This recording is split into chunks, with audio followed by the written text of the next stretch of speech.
You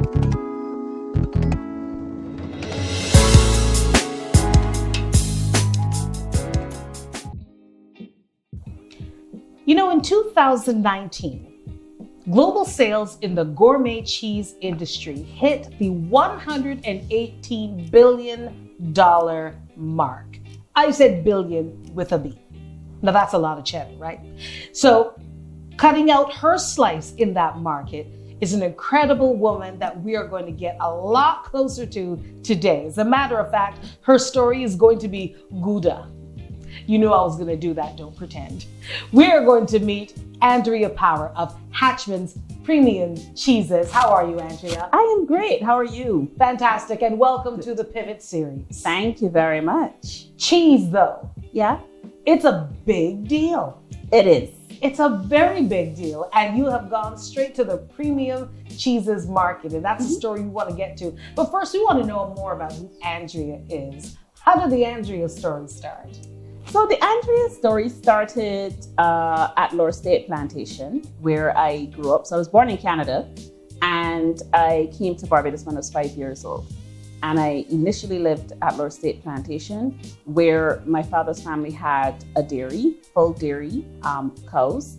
We also had sheep, goats, pigs, chickens, you name it. It was a full working farm. You are a farm girl. I am a farm girl, and I Oh. thoroughly enjoyed being there. I thoroughly enjoyed summers. Summers were not filled with summer camps or any of those things. It was filled with animals, looking after animals. My dad in particular ran Lower State Dairy Farm, the milking side of it, for quite a bit. And he was very good at what he did. And he had a lot of intuition about dairy products. So I do remember him making butter. I remember him making cottage cheese, albeit it tasted positively vile. But You remember that. I do remember. So all through school, farming was the mainstay still. So it's how we paid school fees, etc. It was always the side thing. My mother's view was that, yes, you have your education, you know, the standard direction that we're often steered in terms of, you know, A-levels, first degree, second degree, etc. But she also felt that you needed to have something to fall back on. So kind of maybe in the 60s and 70s, we would say to our children, learn a trade. Right. Well, for me, learn a trade was, you know, stick close to being able to make your food and being able to grow your food. And that was where my love for dairy and dairy products really was inculcated.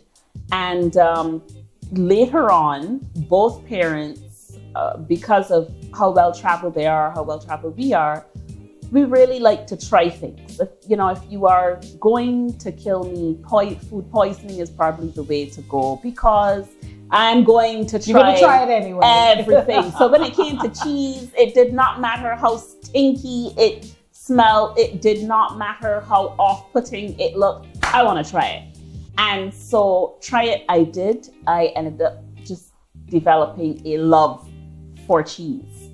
And fast forward to 1 year having an argument with another cousin on Facebook about the plight of dairy farmers in Barbados. And me saying to him, well, you know, it served you all right because we could be doing other things with the milk. And he said, like, what? And I said, well, like, make cheese. He said, well, we can't make cheese. I said, well, you stick a pin, watch this space. And I just went off to prove a point. I had you're one of those arguers. Yes. I'm not just going to win the fight. I want to show you how I don't just want to be right. I want to demonstrate how right I am. So I really did not expect this to be a commercial venture. When I discovered that, you know, the first set I made, I gave it to my mother. She's still with us, which meant that, you know, I met her, it's true. This is not a harebrained scheme after all. So I just like the idea of making it for me. Okay. That, you know, while the rest of folks need to go to the supermarket to get their cheese, I could make mine. I just thought, you know, again, I'm that kind of overachiever. I want to make my own cheese when everybody else is just getting it from the supermarket. But I let a chef friend of mine taste the goat's cheese that I had made. Now, I'd never tasted goat's cheese before in my entire life. So we're going to need to pause there. Sure. Because usually when a person decides to make something, it is because they have tried it. It probably awakened something in them and they thought, hey, I could do this too. You, on the other hand, made the thing without actually knowing how it was supposed to taste? Yes, I did. I started to look at all kinds of YouTube videos. I remembered what my dad taught me. The one thing Dad had taught me that is true to this day is that all cheese starts off the same way. It starts with the same ingredient, namely milk, whether it's from cow, sheep, or goat. And there's a particular process that all cheeses go through. Fermenting.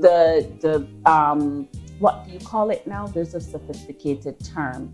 The culturing of the milk. The acidification. Acidification. Most of us just leave the milk out. Yes, sorry. So he explained that all cheese goes through this process. It's just a question of whether it's a long process. Like if you have 3 stages, which stage is longer than the next? You play around with temperatures, this sort of thing. So I said, okay, I know that what he put out did taste like it was some cure for some far-flung disease, but nothing that you'd want to eat.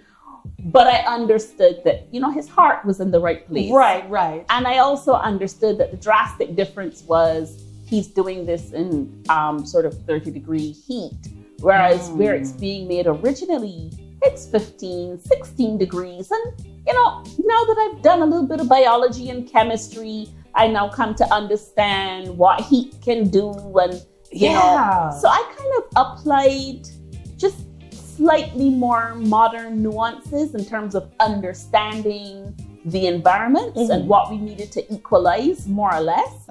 So it's that kind of curiosity and wondering, okay, what if I do X? What would happen to Y? So on the goat's cheese, in as much as I'd never tasted it before, I'd gone online, I'd looked at different cheeses, I'd seen it in the supermarket, so I kind of had an idea of what it should at least look like. Okay. So I really was just kind of going at this just from the mad scientist perspective of wanting to keep doing this and trying different things. When I let my chef friend taste it, bless his cotton socks, because I myself wasn't tasting it. He then tasted it, and the next day he called to place an order. Really? I said, boss, how you mean you want order? Well, we use a lot of goat cheese in the restaurant. What's the price per kilo? I said, look, I just made this thing so that you could taste it and tell me. Few edges, just that it's actually what it's supposed to taste like, and that you didn't die. So that, I think, was kind of that eureka moment of, oh, I can do this. This is possible. Obviously, there's a whole set of officialdom that I needed to put in place after that. But I will never forget the epiphany that I had, and him calling to place the order. I almost did a cartwheel. It wasn't. There wasn't a full. It was the thought that counts. It wasn't even a quarter turn. It was the thought that counts. I just remember calling my mother and saying, "Mom, somebody thinks my cheese is the," and she was like, "Really?" And as per usual, her usual style. Okay, what do we need to do next? She's just ready to go. Because we are going to get into Mama, because she's an interesting part of this story. Mom is hilarious. Mom is fabulous. Esquimo. Value, convenience, we got it. 50 stores and services, yeah, we got it all. When it comes to you and your family, it's here in Haggett Hall. Style, food, court, this mall has it all. Esquimo. Right here in Haggett Hall. Esquimo. Convenience for the family. Esquimo. Everything for you and me. Esquimo. Right here, yeah. When it comes to you and your family, it's here in Haggett Hall. Style, food, court, this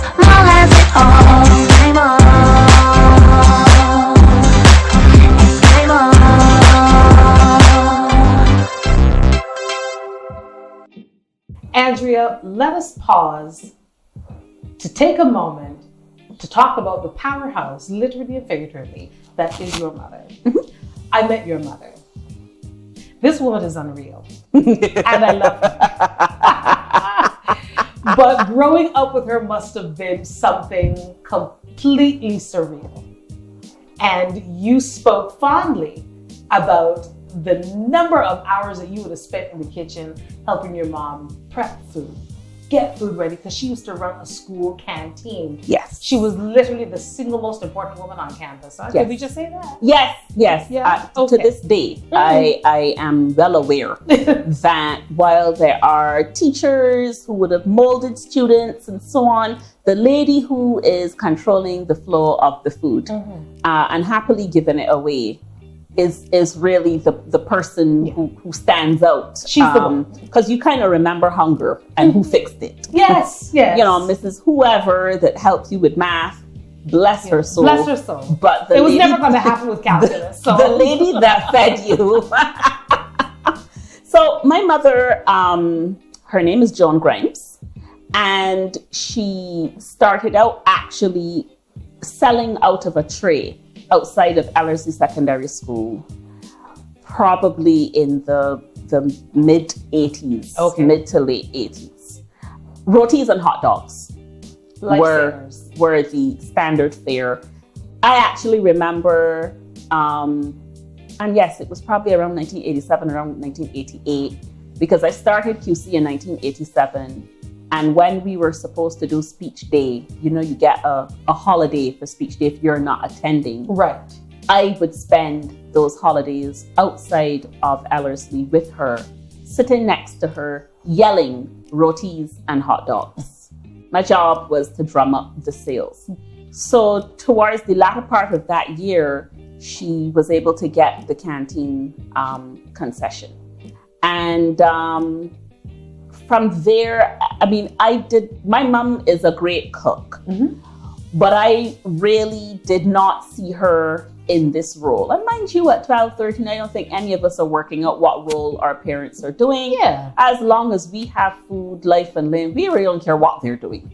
But my mom, the menu at the school was wholesome. It was sweetbreads, it was fish cakes. There was cooked lunch for the teachers every day. There was steamed pudding and sauce. You name it, it was on the menu, and it required prep. Yeah, I was about to say though. And because my mother, from way back then, a number of canteen proprietors would subcontract a lot of the food prep. You know, they'll buy sweetbreads from this buddy, buy this thing, and sell. Of course, yeah. My mother did everything from scratch. Everything. So I have not so fond memories of husking out coconuts. Can I tell you, I despise coconuts to this day. It's one thing to have to take the dull knife to get the actual flesh out of the shell. It's another to get that fibrous crap outside of the shell off. And I'm pretty sure that there's some expert way of doing it. But at 12 and 13, I had not yet worked that out. And I saw this as a chore that was nothing short of abuse. The only saving grace is that I thoroughly enjoyed eating coconut. So for everyone that was husked out, I knew there was at least a piece that, was going to go flying somewhere. I'd go behind that and my mouth would be going. So as long as I was kept occupied eating bits of coconut, I could be counted on to make it to the finish. Fringe benefits. Then we didn't have a food processor. So in the early stages, it is the grater with the two pieces of wood at the side, and you're over a big tub and you are going. Now, I don't know how much of my fingers may have gone into that bread. Blessings from above. But, I'm sure everyone can identify with the fact that there were casualties in that process.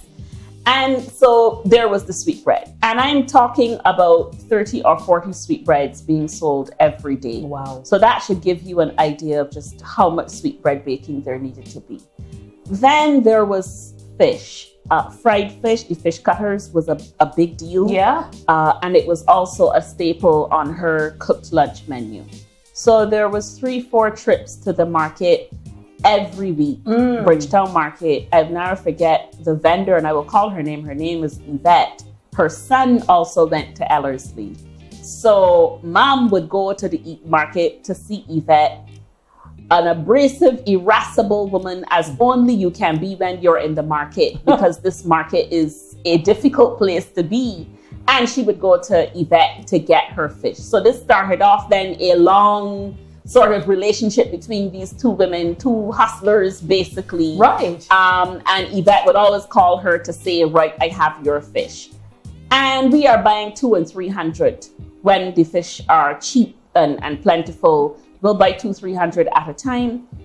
It is then, so I can bone a flying fish to save my life. Oh dear. And if you want me to bone a flying fish, it means that you don't necessarily want the bone separated from the flesh. Or you just don't want much flesh. And that you're not looking for much. Right, okay. But mom was a fantastic boner. I was very good at scaling and cleaning. Okay. And I scaled and cleaned because I thoroughly love fish melts and raw. So I knew that if I cleaned the fish, I would be in charge of just how much rows and melts were salvaged. Again. Mom would clean and just fling. Clean, fling. Fringe benefits. And that person that is just, when she flings, just catching, bringing back, searching for the rows and the melts, and then flinging again. So many times, 2-3 o'clock in the morning, we are still at it. And you're a school girl. I have school, you know, we're going to leave home at 6 to head down because you need to beat traffic. She needs to get the breakfast crowd. I'm going to help sell in the canteen before I go to school. So this is a way of life for me. That's a lot for a school child. And I thoroughly enjoyed it. I don't think there was ever a time when I thought, oh no, not this chore again. And it was also during a time when the water supply in St. Thomas was not the best. So you'd get water like between 4 and 7 in the mornings, and then evenings it goes again. It's also St. Thomas, it's Rock Hall.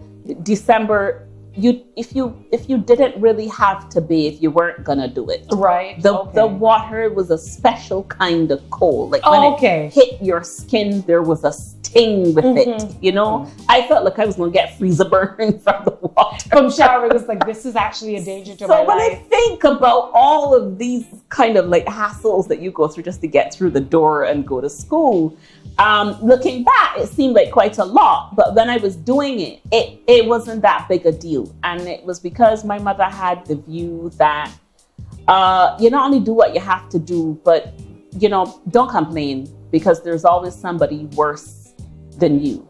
We had, at the time my mother was renovating the house, my stepfather had died in the middle of house renovations. Oh. So when I started Queen's College, my house actually didn't have a roof.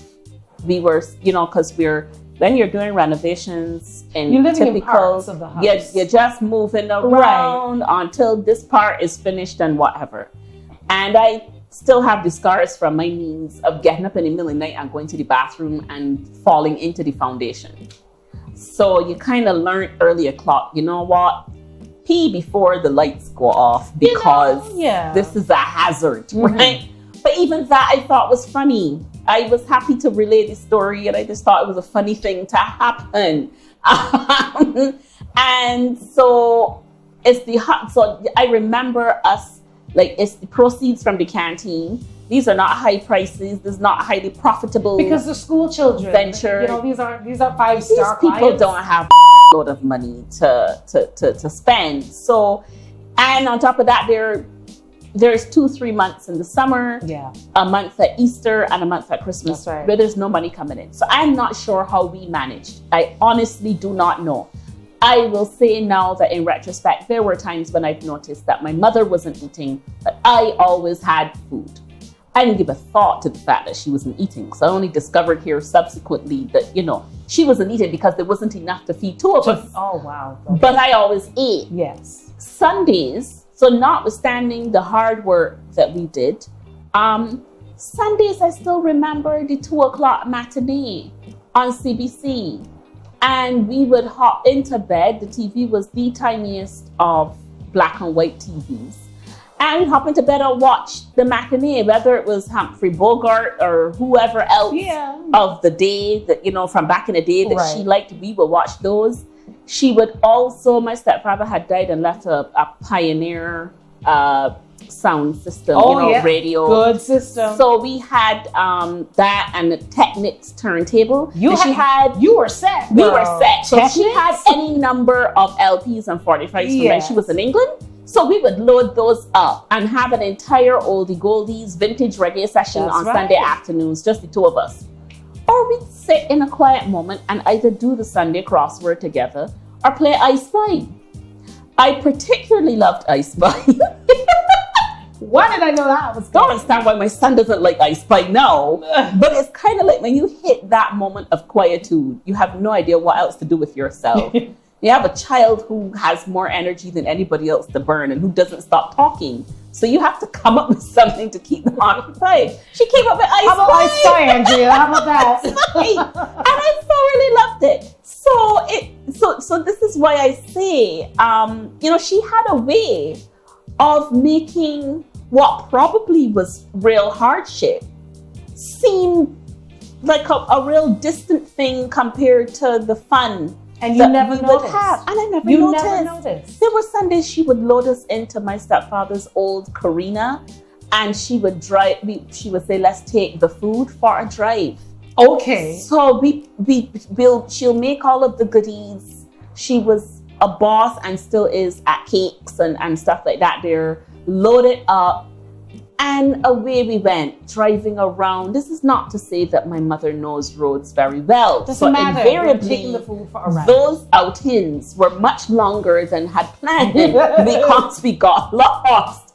Or there was times when, because something always went wrong with this vehicle every week. And I'd become an expert in my teens at changing flat tires and going to the tire man and looking to see if there is a not so smooth tire that he could swap out for this tire that is definitely done for. So every time something mechanical went wrong with the vehicle, Mum felt that the first approach was to see if it was something you could fix yourself. Yeah. Even though you have a mechanic and there's a reason why people go to the Polytechnic and so on. But my mother was of the view that sometimes these things might be just some simple thing. So, she wasn't sure if the reverse lights were working. She put the car in reverse and tells me to stand behind and let her know if the reverse lights have come on. Yes. She mistakes her foot off the brake and I have to run for cover. She didn't promise it would be easy. Now, in retrospect, I'm sure that was a childcare board offense. That was the funniest thing ever. My mother's ability to laugh, even in the face of absolute desperation, is, I think, what is like the all-time testament. Esquimo, value, convenience, we got it. 50 stores and services, yeah, we got it all. When it comes to you and your family, it's here in Haggett Hall. Style, food, court, this mall has it all. Esquimo, right here in Haggett Hall. Esquimo, convenience for the family. Esquimo, everything for you and me. Esquimo, right here, yeah. When it comes to you and your family, it's here in Haggett Hall. Style, food, court, this mall has it all. Esquimo, Esquimo.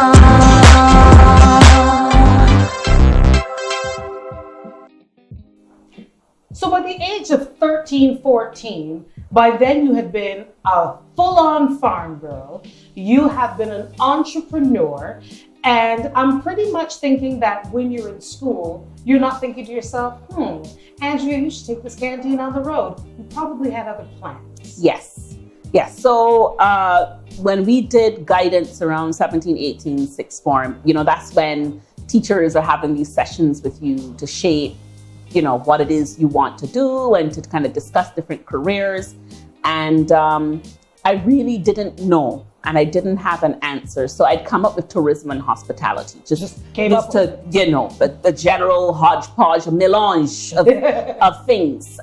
Because like I said, people people tend to ask you, that's the question you get asked when you're 17 and 18 Yeah. years, what are you going to do? And of course, if you draw a blank, you do get this look like, oh dear. She's not going to make it. This one is lost. We've lost one.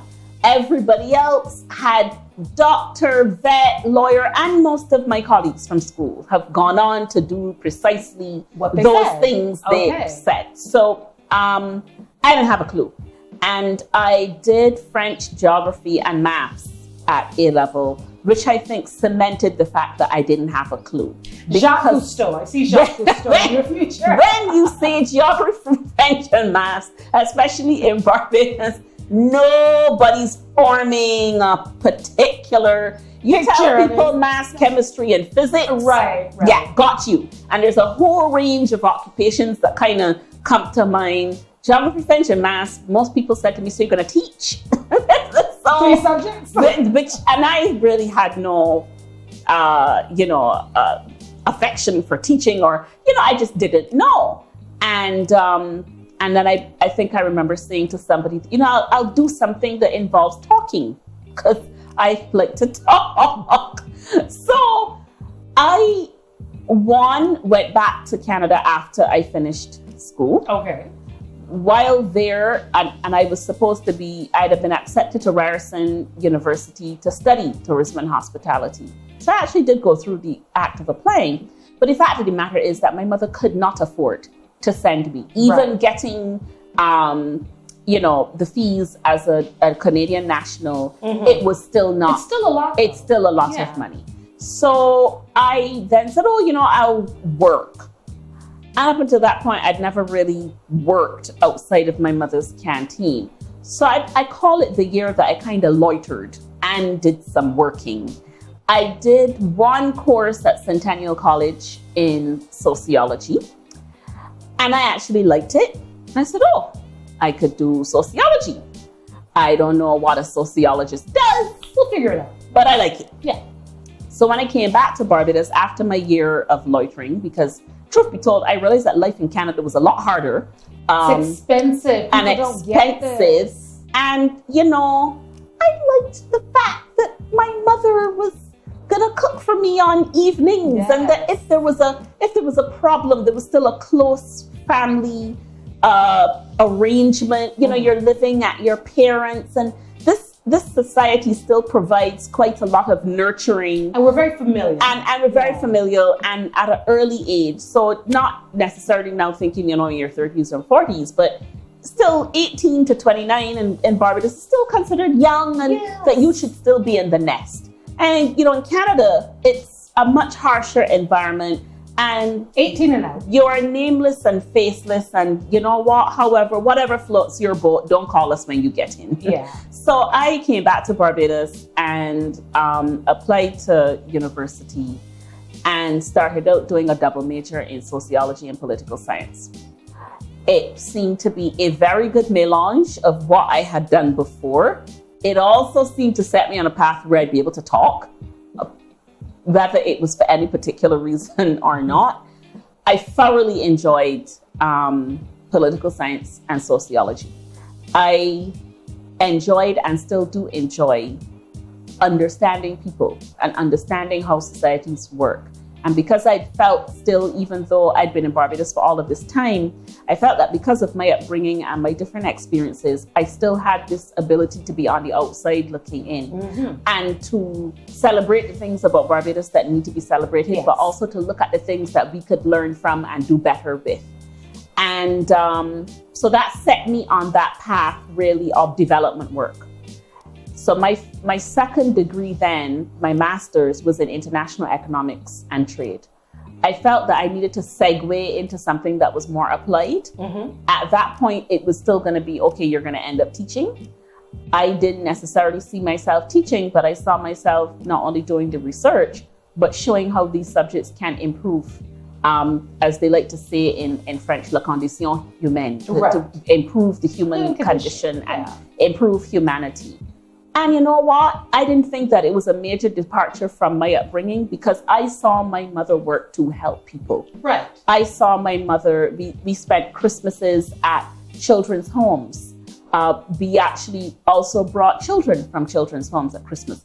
Now, we only had half a ham, but Mom insisted that this half a ham was going to go to share among a number of mouths. We can get a and cutter. I will not lie and I will sit here and not tell you that, I was in a little PO'd that this ham was stretching a lot further than I had planned. Yes. Because obviously when Mom makes a ham, Yeah. you want as much of it. But I started to understand at a very early age. So yes, I'm an only child, but I've always shared and been encouraged to share. Mm-hmm. And my mother always said it didn't really matter how much you had.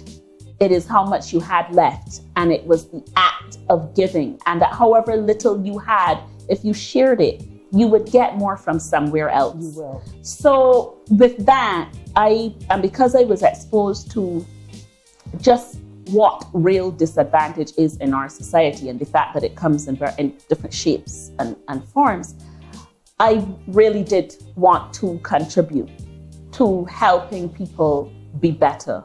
However flawed I was, I wanted to feel better about myself through helping people and to know that then there's some sort of legacy, some kind of tradition that's passed on about helping and contributing.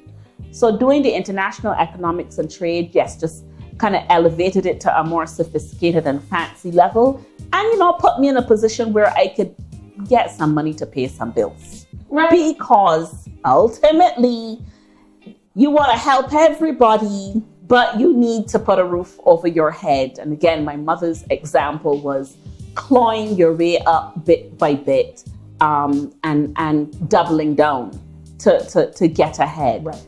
And so I did that master's. When I came back from doing the master's, I had a conversation with former Prime Minister Owen Arthur. And I remember taking him to task. He'd called for my husband at the time and I said, I'm just looking at you on the TV now. He was delivering a lecture. And he said, what do you think? I said, I think you talk a fair amount of crap.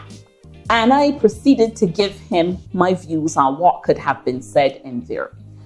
At the end of it, I thought, Andrea, this is one of those times when maybe you weren't supposed to do so much talking. Maybe not this time around, yeah. But he says to me, look, I have a job for you.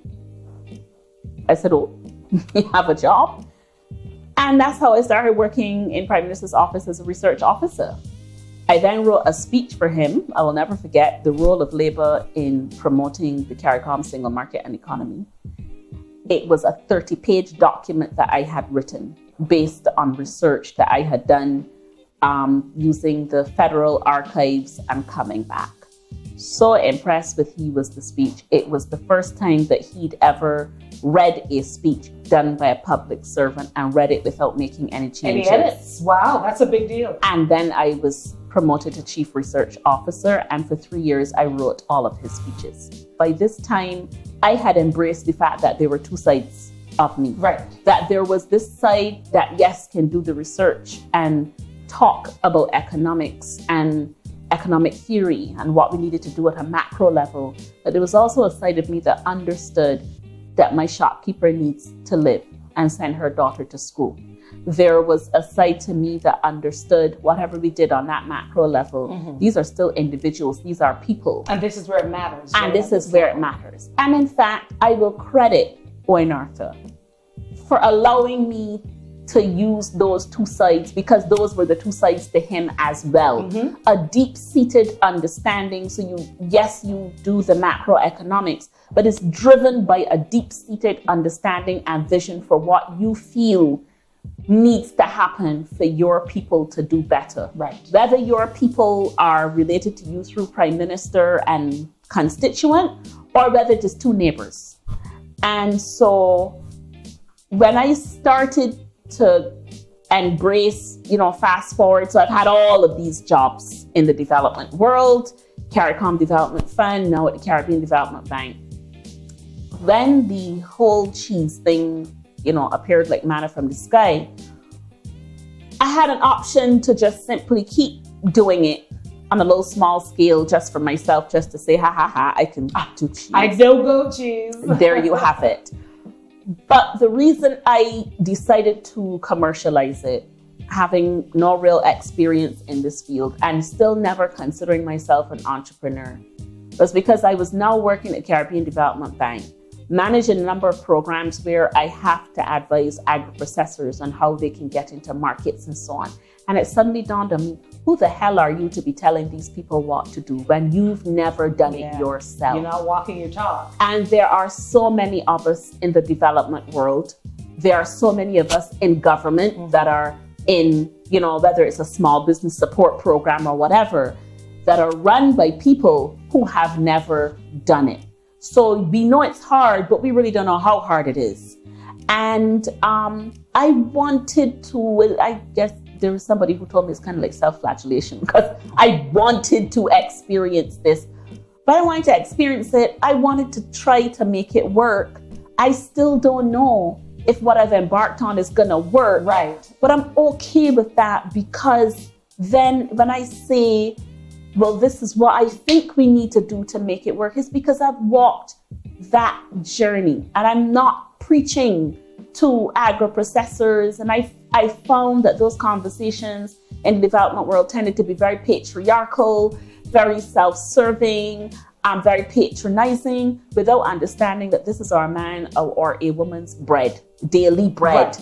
And that there are those who don't have my luxury of having a job and then this thing on the side. So that literally is what caused the pivot, if you will. It just happened that it was cheese, and I had some experience, albeit with bad tasting cheese from Dad. So I feel it was very important for me to walk that walk and experience fully what entrepreneurs across sectors go through, so that then when I'm leveraging my development work, when I'm developing those projects, that I can speak from a more personal experience as opposed to the top down, you should do this, the next and the third. And I'm mindful of the fact that I am privileged because I have a day job and I'm doing this on the side. Many entrepreneurs, this is the day job and the side job all in one. And the stakes are high. It is the ability to pay a light bill. It's the ability to send to school children. It's the ability to put food on the table, all riding on this. And I felt that we needed to be a lot more in tune with that, and not just that this is a buzzword. Because right now, what tends to happen is that, you know, when unemployment is increasing and what have you, you will have government say, oh, we need to just do more entrepreneurship. We need to teach entrepreneurship in schools. There's still a subtext of this is what you do when you can't get a job, or that this is what you do when you've not gotten your physics, chemistry, and math. Try entrepreneurship. Yeah. And I find that extremely patronizing and self-serving, and it is disrespectful.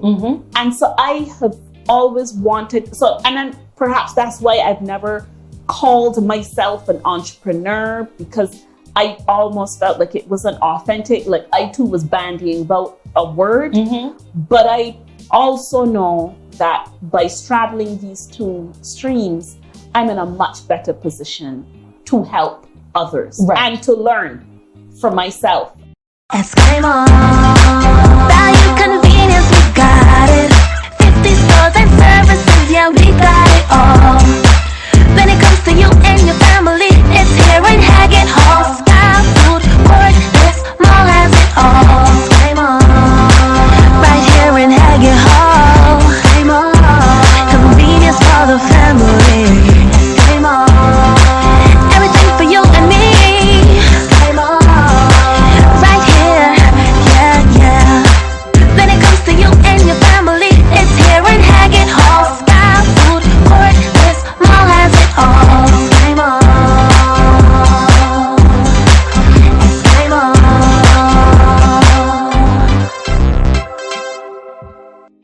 So let's talk now about the name Hatchman's Cheeses, because your last name is not Hatchman. No. Although there are a few hotels who feel that I am Mrs. Hatchman and that my boyfriend is Mr. Hatchman. But so Hatchman was my father's nickname. Oh, Hatchman. It was Hatchman. Oh. See, I did a little finger with the Hatchmans so that there was an air of, if there's one thing that I realized in naming my company and the brand. Right. When I looked at all of the cheeses, they're coming from different counties in the UK. And it was kind of like up there with, Exeter corned beef. Right. It's produced in Brazil or Argentina or wherever, but it's Exeter, and we feel that we have images. There's an air of premium about of pampered cows in the fields of Exeter in the UK. So you know what? True thing, true confession. I did the same thing, except that I'd like to believe is a little more authentic because it is the same letters. It's just the difference in pronunciation and emphasis. Right. But Hatchman, and I only discovered at his funeral, was his nickname because of his ability to quote unquote build a pot anywhere, anytime. He was capable of putting random ingredients together and making a killer meal. And so this is now 3 generations of people mixing up things and feeding people and convincing people to eat. So my uncle told the story of my father basically removing a chicken from my grandmother's deep freeze and dissecting the chicken in such a way that he took out the entire, it was a half of a chicken that was removed and the back. And that's what he scurried away with some ground provisions, and they went to the gully and he made the soup. But he placed the chicken right back inside there, neatly reformed, such that Granny did not know that she was no longer working with a whole chicken. That must have been a shock. So apparently this was a standard kind of thing, the nicking out of the meat, the easing out of things out of the larder, all with a view to scurry off somewhere and put together food. Hatch something and hatch a pot. So Andrea, where do you see Hatchman's premium cheeses, not only in the Barbadian landscape, but regionally, even further abroad? I see it regional first of all, as a regional brand. Yes, it will go, to UK, Canada, wherever in due course. But I want to establish it first and foremost as a regional brand, just simply because we've been told for a very long period of time that we ought not to be in manufacturing. It's expensive, that all these things we can't do. And I want my brand to be a household name in Caribbean homes across the region with flavors that we have developed specifically to channel the Caribbean-ness of our identity. So we have the Scotch Bonnet Jack. There isn't a West Indian that will not know. We know what that means. The Drunken Cheddar, same thing. They will not, miss what's happened to this cheese before it's been produced. And then further afield, we're playing around with using seasonal fruits. Sorrel in particular is a tradition all over the Caribbean. And so that's something we use around Christmas to flavor our goat's cheese. So you get something like a sorrel cheesecake happening when you get our sorrel goat's cheese. Merry Christmas. And then we're also, for the different export markets that we're looking at in the region, we are in particular looking at the flavor profiles that consumers there like. So if it's Trinidad, it's the curry, it's the spices. Again, it's dialing it up a notch in terms of the peppers and the flavor combinations.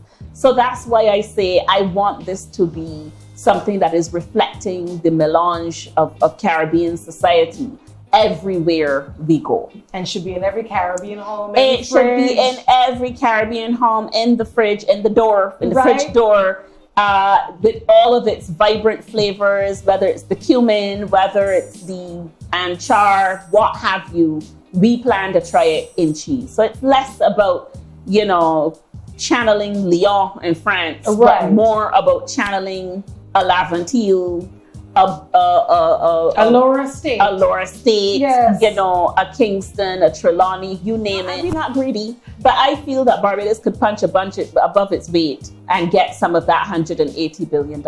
And I want to say, the one thing that I want to emphasize about my product is that we are at the point where for every dollar that you spend on our product, it's about 80 cents that's retained, because we are also saving foreign exchange. So when you purchase our product, there's, outside of packaging and the cultures, 20% of our product is imported in terms of input. The other 80% is locally produced. So this is cheese that is literally working for Barbados. Exactly. I absolutely love it. I have had the most delicious time with you, Andrea. Thank you very much. And I wish you not only the best success with Hatchman's, but I look forward to generations and generations later saying, you know, they have this thing called the internet, and I once saw this segment with the lady that started the Hatchman's cheeses. Exactly. I want many more Hatchmans, or whatever it's going to be called, across this region. And I'm just really grateful for the opportunity to share my story, and hope that somebody else sees it and comes up with something also new and innovative. Because, you know, for too long we've been told that we can't. Yeah. And I want to prove that we can. And that we can do it real well, real good. I love it. Yes. You've been watching another segment of the Pivot series featuring Andrea Power of Hatchman's Premium Cheeses. You know where to find them online. You know where to find them in the supermarkets. And if all goes to plan around the Caribbean, every door you look into in the refrigerator will have your choice of Hatchman's Premium Cheeses. Until the next segment.